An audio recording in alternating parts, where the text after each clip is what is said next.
Nosotros hemos completado una serie de mensajes, recientemente una serie de mensajes sobre las doctrinas fundamentales de la fe cristiana desde el punto de vista de la salvación, todo aquello que tiene que ver con la doctrina de las doctrinas de la gracia. Y estuvimos viendo allí lo que se llamaban los 5 puntos del calvinismo o doctrinas de la gracia. Y dijimos que la semana pasada, después que Gerardo terminó esta serie, nuestro seminarista, íbamos a iniciar una serie nueva de mensajes.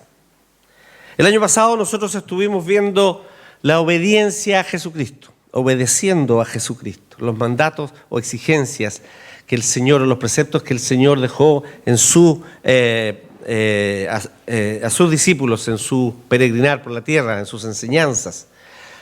Por cierto, no fue un tema que agotáramos. Cuando cambiamos la temática a las doctrinas de la Reforma y luego a estas seguidas de estas doctrinas de la gracia, nosotros dijimos que este año probablemente reanudáramos un tema similar, pero ya no solo centrado a lo que el Señor Jesucristo nos manda, sino que tomando toda la palabra del Señor. Y hemos, por supuesto, decidido partir una nueva serie sobre la obediencia y los mandamientos de Dios. La idea es que vayamos explorando juntos lo que las Sagradas Escrituras nos enseña, nos señala como la ley moral de Dios y su extensión a todas las áreas, a las diversas áreas de nuestra vida. Que podamos también ver la explicación o que Jesucristo hace o da de estos mandamientos y una aplicación práctica para nuestras vidas. No es simplemente un mero ejercicio intelectual, no es simplemente adquirir un conocimiento de lo que la ley dice. Para eso yo les diría, lean Deuteronomio 5, lean Éxodo 20 y con eso podrían tener algún conocimiento de la ley. Es que efectivamente podamos llegar a entender que los mandamientos son más que lo que la palabra dice solamente. Y lo vamos a ir viendo a medida que vayamos explorando esto. El texto que leímos alternadamente va a ser probablemente la base de un tiempo largo de meditaciones. Quizás no tengamos siempre que directamente hablar sobre lo que Él dice, sino que lo derivado de Él, viéndolo a la luz de otros textos de la palabra y también viendo lo que el Señor Jesucristo dijo respecto a cómo Él entendía y cómo debía entenderse el mandato del Señor. Y hoy día vamos a hablar de lo que se llama el prólogo de los leyes. Vamos a leer la palabra del Señor nuevamente, pero solamente los 2 primeros versículos del capítulo 20. Dice: y habló Dios todas estas palabras, diciendo: yo soy Jehová tu Dios, que te saqué de la tierra de Egipto, de casa de servidumbre. Es lo que se conoce como el prólogo de los 10 mandamientos, en realidad, de las 10 palabras. El término palabra o mandamiento, dice, abrió Dios todas estas palabras. Hay quien se ha querido diferenciarlas y darle otro sentido, pero está claro que cuando el Señor está hablando y está haciendo aquí una orden, un imperativo, está dando un mandamiento. Por eso, querer hacer esa disquisición entre que son las 10 palabras, los 10 mandamientos en el nombre, no le hace mucho sentido al texto y a la palabra del Señor. Y nosotros vamos a seguir llamando los 10 mandamientos, aunque a muchos no les gusten esta palabra mandamientos, porque implica lo que es la parte contraria, la obediencia. Y a muchos no nos gusta ser obedientes, por supuesto. Ese es el problema del pecado del hombre, sobre todo si son mandamientos de Dios. La pregunta que debemos hacernos es: ¿tienen vigencia los mandamientos de la ley de Dios para nosotros hoy? O podríamos hacerla más extensiva: ¿tienen vigencia para el mundo de hoy? El antinomianismo es un concepto de forma que quiere decir antiley, antinormas. El antinomianismo dice que no. Dice que nosotros vivimos bajo la gracia y que la ley entonces perdió su vigencia. Por lo tanto, la ley no es algo que debamos nosotros cumplir. Eso es cierto solo tocante a la ley ceremonial y a la salvación del pecado. La ley perdió su vigencia para aquello. Pablo escribe, el fin de la ley es Cristo. La ley termina con Cristo, la ley ceremonial o la ley de salvación termina en Cristo. Todo lo que la ley mostraba y prefiguraba el sacrificio perfecto y redentor de Cristo, que hoy día recordamos también en la Santa Cena. Y por lo tanto todo aquello que ellos hacían, la fiesta, el día de expiación, los sacrificios de los corderos, la sangre, etcétera, todas aquellas cosas que hacían como para ser perdonados de sus pecados, para pagar sus pecados, se acabó con Cristo. El fin de la ley es Cristo, para justicia a todo aquel que cree. Ya no tiene que estar haciendo nuevos sacrificios porque Él se ofreció a sí mismo de una vez y para siempre. Pero lo que no es cierto tocante a esa afirmación de que vivimos bajo la gracia y la ley no tiene vigencia en nosotros es que la ley moral de Dios, resumida en estos 10 mandamientos o 10 palabras, sigue plenamente vigente hoy. El Señor Jesucristo dijo, yo no vine a abrogar la ley. Abrogar es dejar sin efecto, eliminar, caducar la ley. Yo no vine a eliminar la ley, sino que vine a cumplirla. Curioso cuando hablamos de que la ley no es posible que pueda salvar al pecador, pero el único que cumplió la ley a cabalidad, el que vino y cumplió la ley para poder estar perfecto ante Dios y ser el sacrificio perfecto, fue el Señor Jesucristo. Él cumplió la ley perfectamente por nosotros, a favor nuestro. De otro modo, no podría ser nuestro Redentor, nuestro representante ante el juicio de Dios por el pecado. Pero Él dijo, no vine a abrogar la ley, sino a cumplirla, estableciendo que la ley moral de Dios sigue teniendo vigencia y aún lo sigue teniendo hoy. Y la palabra del Señor nos enseña algunas cosas y nos dice, en primer lugar, que los mandamientos son palabra de Dios. Provienen de Dios. Dice, habló Dios todas estas palabras, diciendo. Es Dios quien habla. La ley viene de Dios. Y si nosotros queremos conocer la ley de Dios, debemos comenzar en su origen, es decir, en Dios mismo. El prólogo de los 10 mandamientos, estos 2 primeros versículos, nos dicen que Dios habló. Y habló al pueblo para decirles, esto es lo que yo quiero que vosotros hagáis.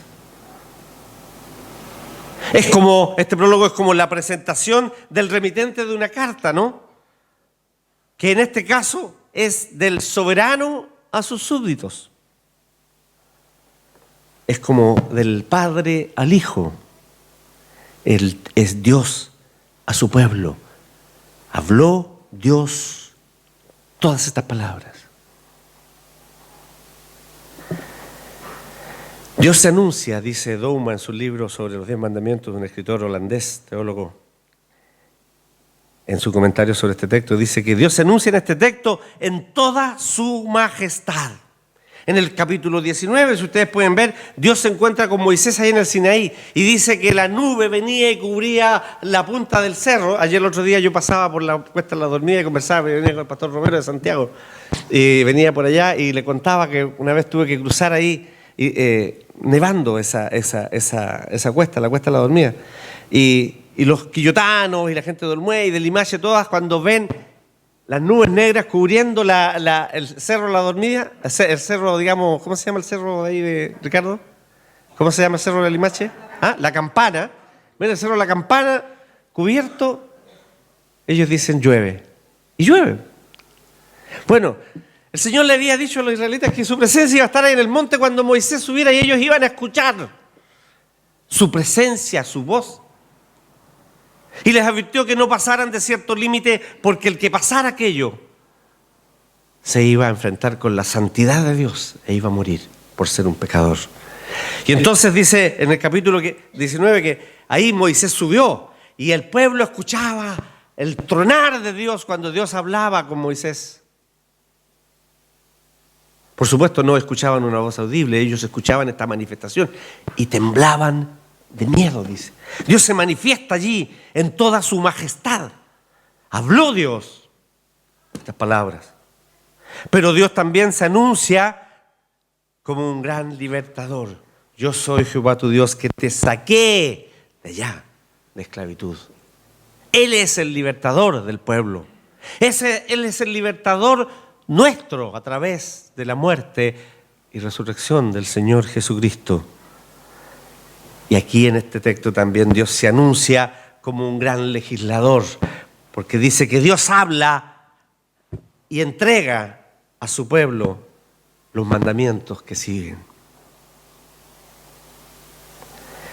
En segundo lugar, nosotros podemos entender que si la ley viene de Dios, esta ley debe reflejar su carácter divino. Porque toda ley refleja el carácter del legislador. Qué interesante este pensamiento que no es mío, lo leí y lo copié. Toda ley refleja el carácter del legislador. Y si tenemos malas leyes, saquen las conclusiones ustedes. Reflejan el carácter del legislador. Yo soy Jehová, tú, Dios. Por cierto, si nosotros nos ponemos a estudiar los mandamientos divinos, como lo haremos desde hoy día, nos daremos cuenta que ellos reflejan y revelan el carácter de Dios. Nos revelan su soberanía, Él está por sobre todas las cosas. Nada se le iguala. Nos revelan su justicia. No puede tolerar Dios el pecado. Nos revelan su santidad, no puede estar en presencia del pecado. Su honor, su celo, no habrá otro delante mío. Su fidelidad, hago misericordia a millares de los que me aman y guardan mis mandamientos, versus la tercera y cuarta generación de los que me aborrecen. Compare la diferencia. Hasta la cuarta generación serán maldecidos y serán castigados probablemente. Algunas generaciones que no le obedecen, pero la misericordia es infinita. También su providencia, su veracidad, nos revela también su amor y nos revela su bondad.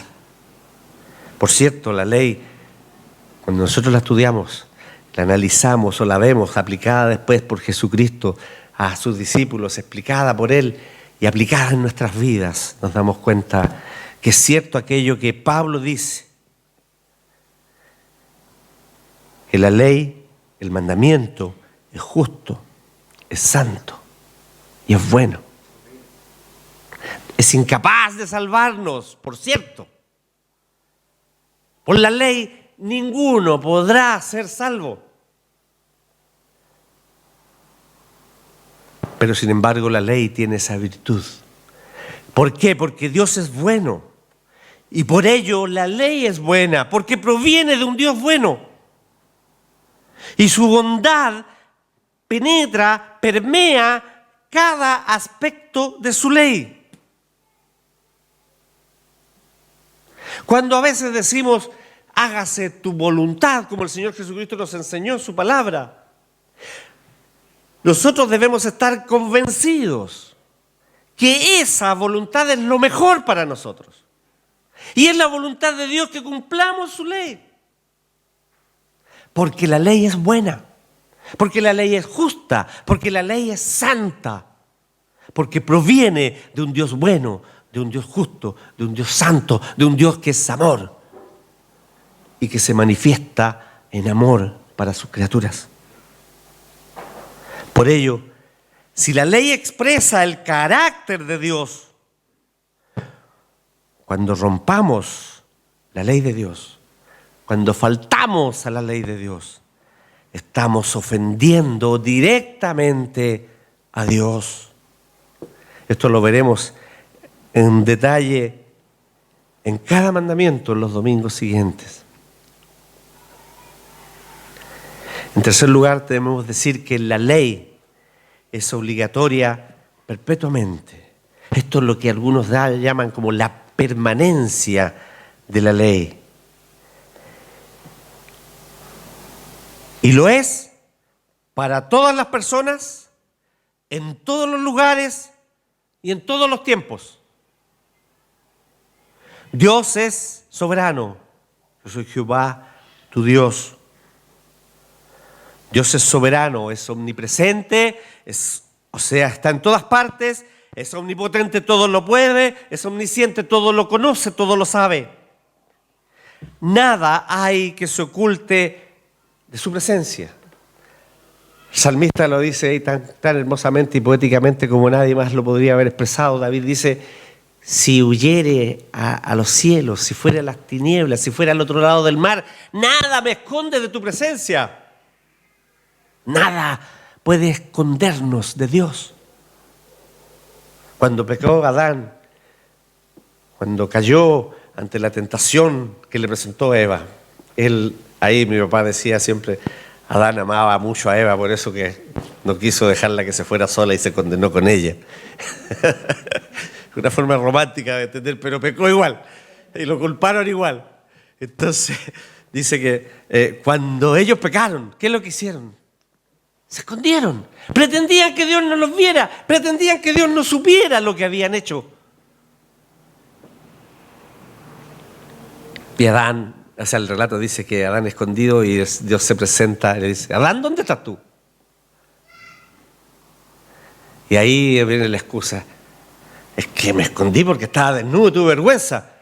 ¿Y quién te enseñó que estabas desnudo? Si antes no se avergonzaba. La vergüenza viene por el pecado y él se esconde. Pero resulta que no hay nada que pueda ocultarse de la presencia de Dios. Su ley, entonces, por provenir de un Dios eterno, es una ley perpetua.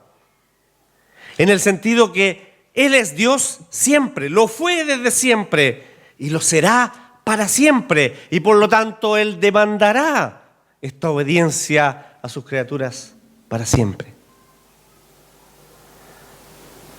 Los atributos de Dios, como su soberanía, su justicia, su fidelidad, su veracidad, su amor, son eternos. No son atributos pasajeros.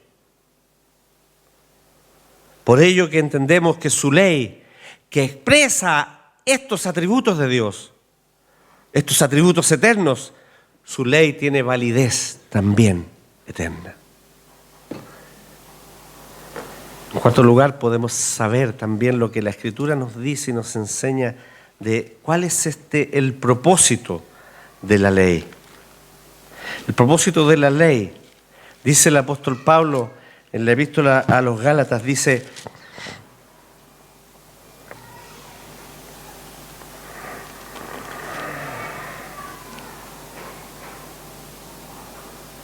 que la ley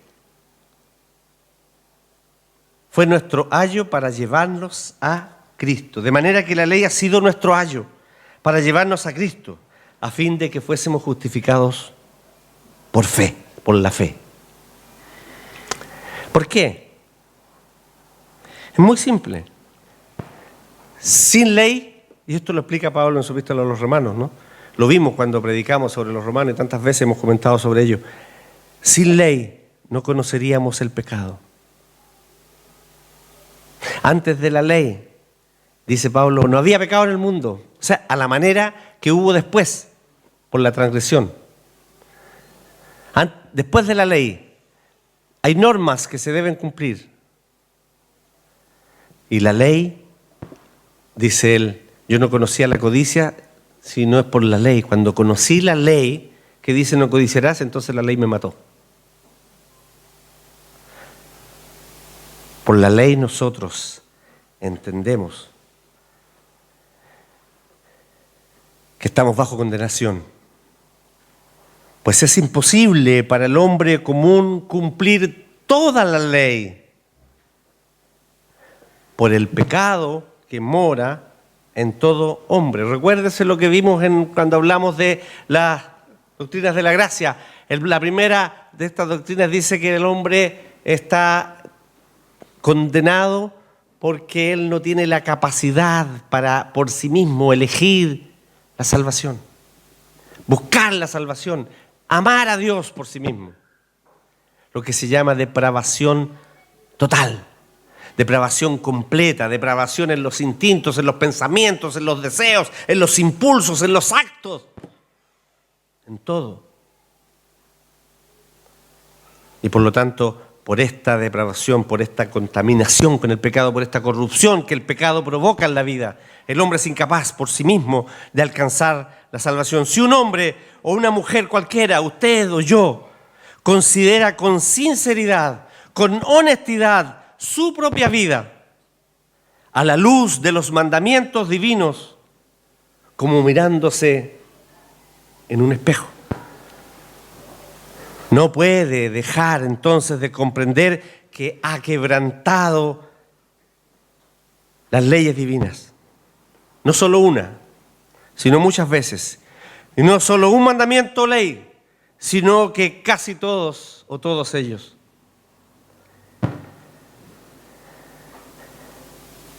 Esto lo veremos muy bien, lo entenderemos mejor, esperamos, cuando veamos cada mandamiento con la explicación y la aplicación que hace Jesucristo de ellos. Y usted dice que no cometió adulterio. Cuando veamos lo que dice Jesucristo, va a entender que sí, es un adúltero. Usted dice que no roba. Cuando entendamos lo que el Señor enseña en su palabra, va a saber que es un ladrón. Cuando usted dice, yo no adoro otros dioses, cuando estudiemos, veamos el primer mandamiento, el segundo mandamiento y hasta el tercer mandamiento, usted se va a dar cuenta cuán, entre comillas, politeísta es usted. Así es, cuando el hombre o la mujer, usted o yo, como dijimos, se ve ante el espejo de la ley, comprende qué lejos está de las normas de vida dadas por Dios. Entonces, cuando se da cuenta que es un pecador, en lo más profundo de su ser entiende que su conducta es inaceptable para su Creador. Y es allí, en ese momento, en que el Espíritu Santo lo lleva a volverse a Jesucristo el Señor. Pues está en el punto al cual Dios lo quiere traer.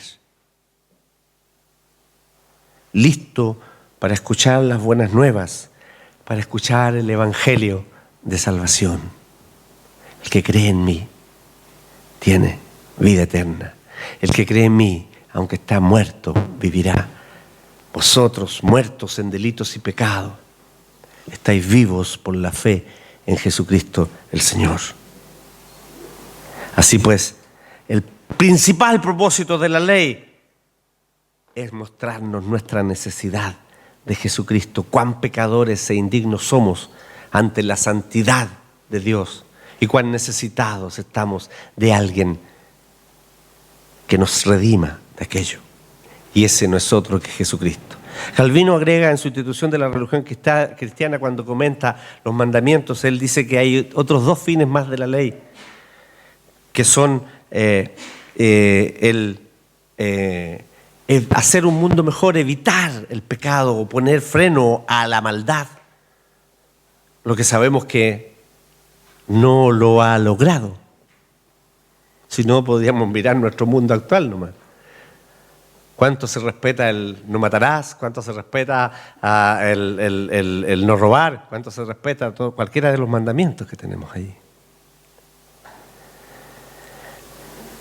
Y el tercer aspecto, o la tercera propósito de la ley, según lo entiende el reformador Calvino, es que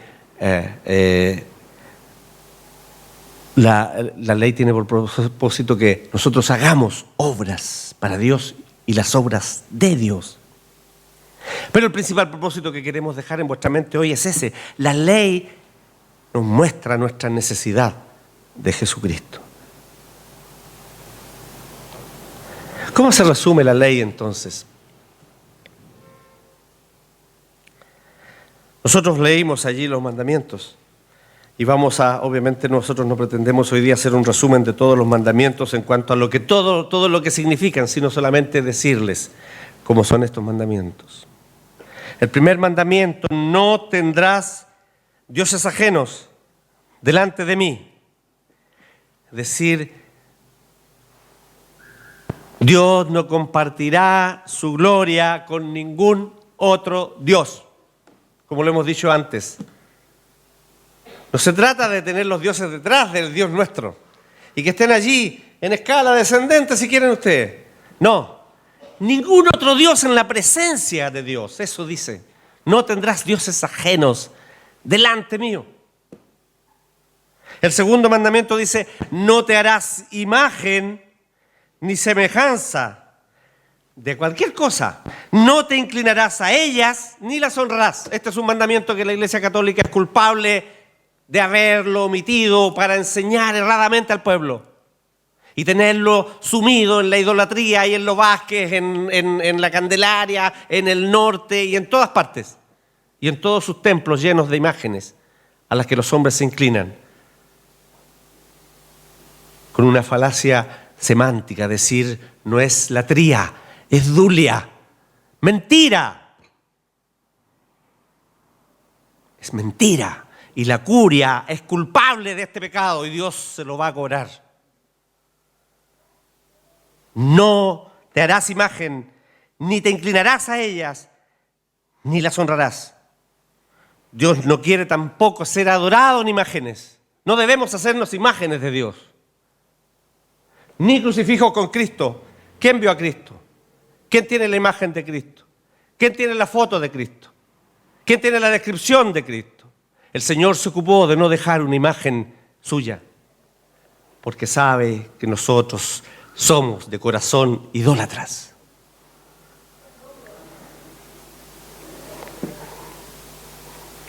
Se trata de adorar al Dios correcto de la manera correcta.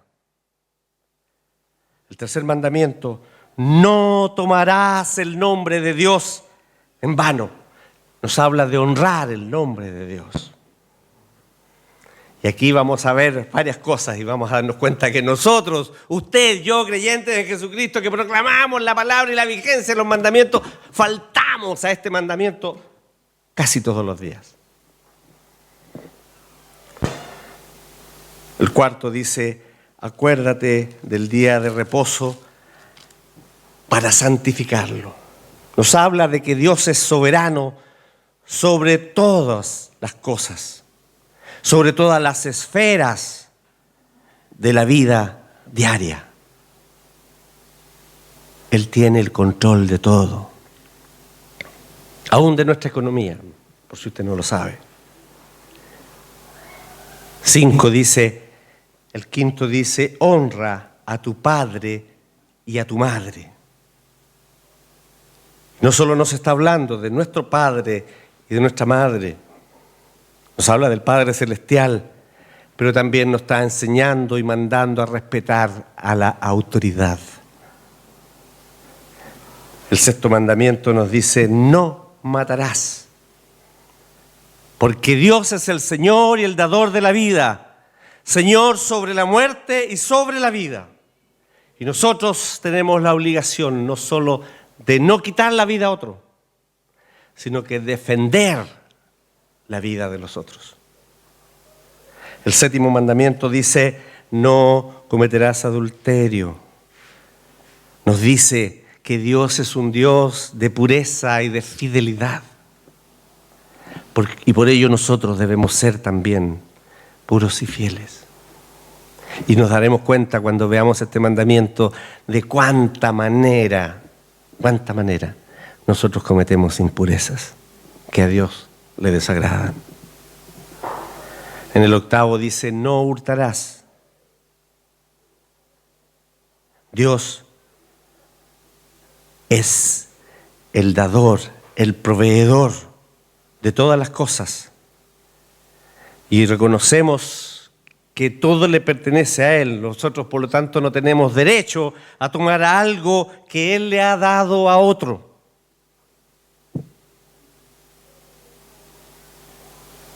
Y nos vamos a dar cuenta que hay muchas maneras en que nosotros robamos. En nuestro trabajo, en nuestros estudios, cuando copiamos, en nuestras presentaciones, cuando presentamos algo como nuestro, cuando lo hemos copiado de otros, el copy-paste, ¿no? ¿Lo conocen por ahí, no? Los que trabajan en computación, copiar y pegar. ¿Cuántas maneras de robar? Y no hablemos de los ladrones de cuello y corbata, no estamos hablando de eso, estamos hablando de robar directamente por nosotros en nuestra vida diaria. El 9º dice, no hablar contra tu prójimo falso testimonio. Nos trata, este mandato trata sobre la verdad. Dios es Dios de la verdad. Él es veraz. Y dice la Escritura, sea Dios veraz y todo hombre mentiroso. Todo hombre mentiroso. No existen mentiras buenas, no existen mentiras piadosas. Es mentira, es pecado delante de Dios. Y Dios, que es Dios de la verdad y que es verdadero en todo lo que Él es, en todo lo que Él hace y en todo lo que dice. Por lo tanto, nos manda cuidado con el falso testimonio, con la mentira. En el 10º, que es un mandamiento que está dividido en 2 en la Iglesia Católica para eliminar el segundo, que no les conviene. Dice, no codiciarás. Es un solo mandamiento. No codiciarás la casa, no codiciarás la mujer, no codiciarás ninguna cosa de tu prójimo. Nos habla sobre el contentamiento. Contento con lo que tengo, con lo que soy, con lo que hago. No codiciar, porque podemos confiar en que Él, el Señor, nos dará todo lo que verdaderamente necesitamos. Por cierto, nos podemos preguntar, ¿tienen vigencia los mandamientos hoy? Por supuesto que sí. Dios nos demanda, lo veíamos en la clase allí de escuela dominical, sed santos, porque yo soy santo. Pero no podemos separar la ley de Dios del amor de Dios. Si amamos a Dios, si amamos al Señor, si decimos que amamos al Señor, Él dice, si me amáis, guardad mis mandamientos. Los mandamientos de Dios se obedecen, no por temor, se obedecen por amor.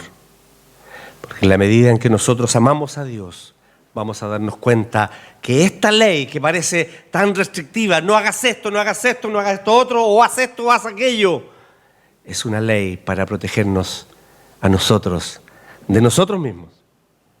Y para permitir que nuestra vida en el mundo, mientras estamos en esta peregrinación, sea una vida más feliz, una vida más fructífera, una vida que honra y glorifica a Dios sobre todas las cosas, y una vida que acepta que Dios es Dios y nosotros solo somos sus criaturas. Que el Señor nos bendiga.